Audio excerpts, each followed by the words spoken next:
Welcome to the deep dive. We're here to really get into the information you've sent our way. That's right. And this time, wow, you've pointed us towards something really tasty. Yeah. We're going way beyond, the usual burgers and sausages on the grill. Absolutely. It's a great opportunity looking at this material you provided to kind of rethink what your grill can actually do. Yeah. It's about stepping outside the familiar zone, really.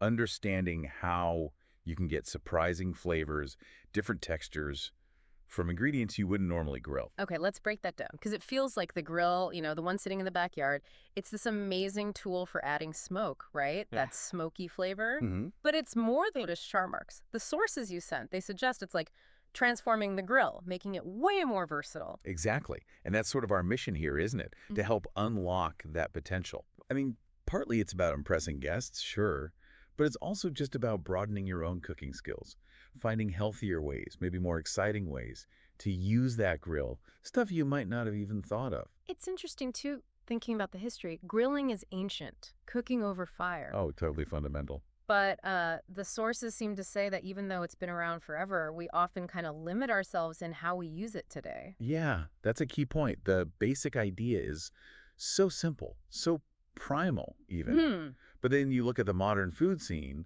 chefs who aren't afraid to, well, play around. And you see there's so much more we could be doing.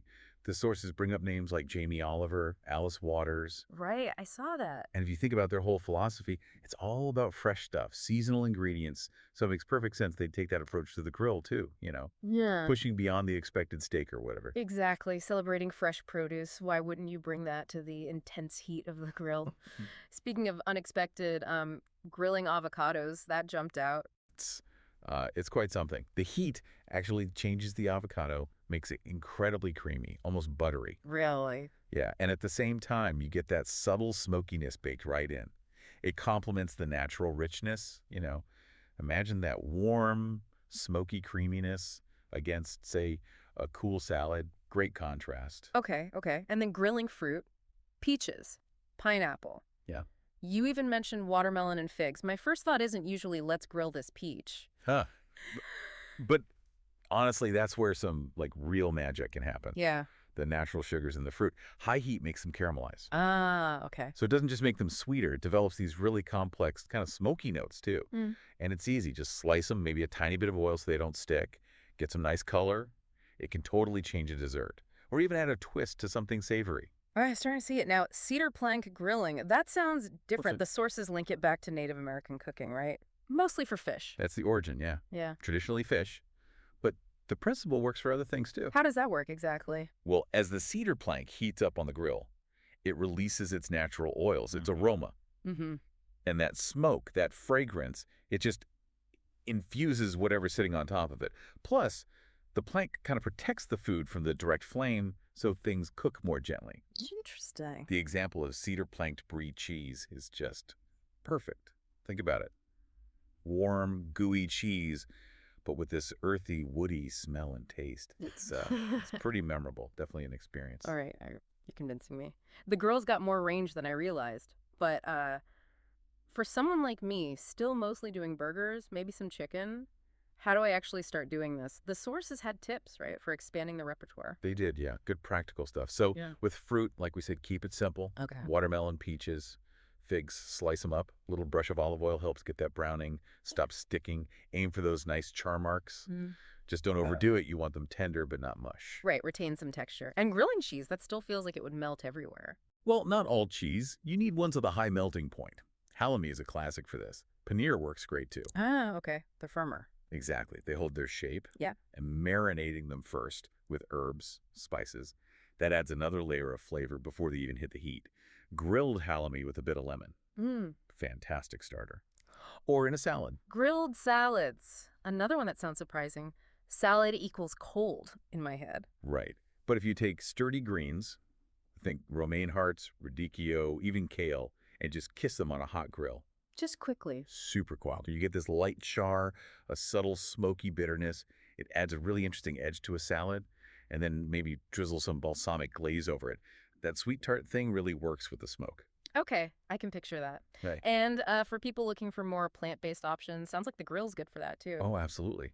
Tofu, tempeh, Hmm. even slices of cooked polenta, they get this fantastic crust on the grill. Right. The trick with tofu and tempeh especially is a good marinade. They soak it right up because, let's be honest, they can be a bit bland on their own. Good point. Marinade is key. And it's not just the main event, is it? The sources also talked about using herbs and spices to, boost everything. Yeah, like flavor enhancers. Exactly. Think beyond just salt and pepper, like brushing veggies with rosemary-infused olive oil, or making a chili lime seasoning for fish, or even for those grilled fruits. Adds a real kick. It's all about layering those flavors. Now let's push it even further, outside the box. Grilled desserts. That sounds like a brilliant way to end a barbecue. Unexpected. Totally unexpected. And it gets people talking. Yeah. Grilling sliced of pound cake, maybe, or even like donuts. Donuts. Yeah, you get this amazing caramelized crust, but the inside stays soft and warm. Imagine that. Warm, slightly crispy cake or donut, maybe with some fresh berries, scoop of cold ice cream. It's show-stopping. Simple, but really effective. Okay, my mind is officially blown. Grilled donuts. And the last thing was about smoke, right? Infusing things with smoke. Yes, using wood chips. This takes things to another level, really. How? Different woods give different flavors. Like applewood is kind of sweet, good for pork or chicken. Hickory is stronger, more classic barbecue flavor. Okay. The key is soaking the chips in water first. Otherwise, they just burn up too fast. So they smolder instead. Exactly. You want them to smolder and release that aromatic smoke. You usually put them off to the side, not directly over the flame, so the smoke sort of circulates around the food. You can make even familiar stuff taste, well, extraordinary. Wow. Okay. So looking at all this, what's the main takeaway for you? What should our listener really grab onto here? I think the biggest thing is just see your grill as more than just a cooker. It's a tool for exploring flavor, for finding new textures. Right. Don't feel locked into just the normal grilling foods. Give the unexpected a try. Experiment a bit. You might actually surprise yourself and your guests too with some really, really delicious results. It really does feel like it opens up a whole new world, doesn't it? Right there in the backyard. Makes you look at the grill differently, not just for flipping burgers, but as a source of, well, inspiration. Precisely. So for you listening right now, maybe think about it. What's the first unexpected thing you're going to try grilling?